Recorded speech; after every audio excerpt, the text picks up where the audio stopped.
Now, coming to the next and very important topic, how do you actually get the contact details of potential funders?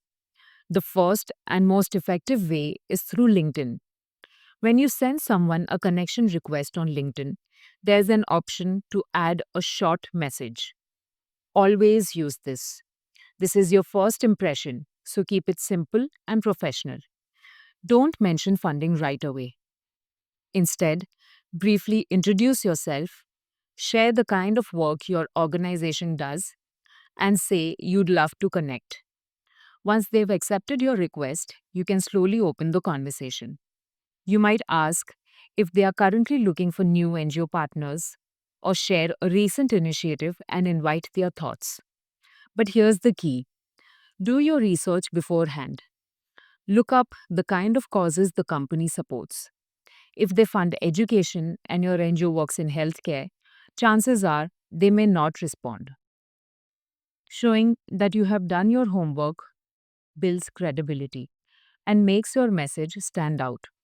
So remember, it's not just about asking for support, it's about building a relationship, starting with the right kind of introduction.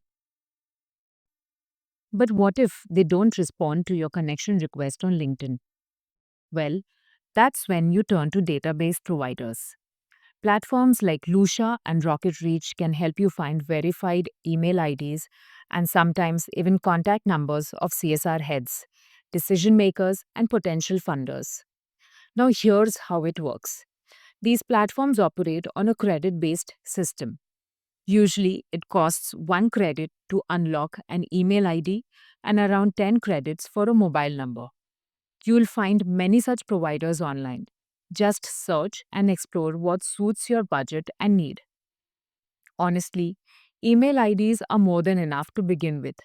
Start by sending them a short, crisp introduction email with your organization deck attached. If there's no reply, follow up after 10 days. Still nothing? Send another email. This time, try a different angle. Maybe highlight volunteering opportunities, talk about your NGO's handmade products, or tie it up to an upcoming awareness day like World Environment Day or International Day of the Girl Child. These platforms are mostly paid, but the good news is that you get a few free credits every month if you sign up using your official email ID.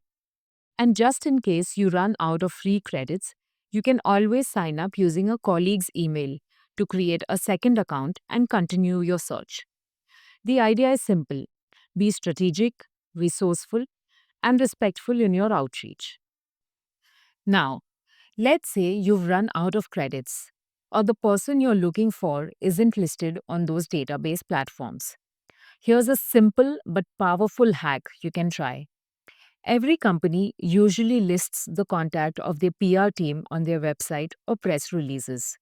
So just type something like PR email ID plus the company name on Google.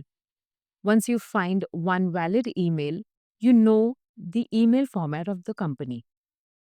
So, if you know the CSR executive's name, just apply that same format. For example, if you found someone's email as first name dot last name at companyname.com and the CSR head's name is Ravi Mehra, try ravi.mehra at companyname.com. You can even experiment with other common combinations. Yes, it takes time, but if the company aligns with your cause and works in your location, it's definitely worth the effort. And here's a tool to help you out. Use email verification sites like emailhippo.com to check if the email ID is valid before sending. You'll find more such tools online with a quick Google search. Sometimes persistence and creativity go a long way in opening doors. As I mentioned earlier, if you still can't find the CSR person directly, don't stop there. You can write to people in related departments. Just remember to slightly tweak your message for each. You are not asking them for funding. You are politely requesting them to redirect you to the right person, handling CSR or social impact. This approach might feel like a long route, but it's how many NGOs have landed their first breakthrough connection. And here's one more tried and tested method. Once you've identified the company, you can simply call the boardline number listed on their website. If you know the CSR executive's name, ask to be connected directly. If you don't, just say this.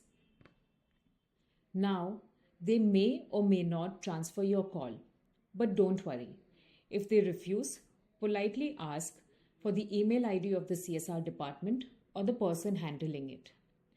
Once you get the email, send a short and professional message with your organizational deck attached.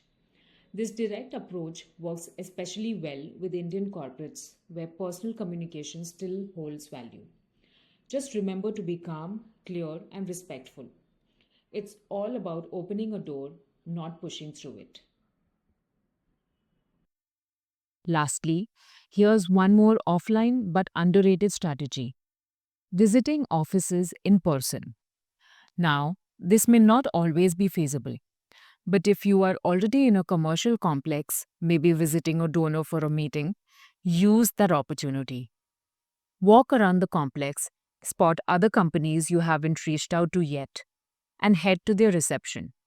You can say,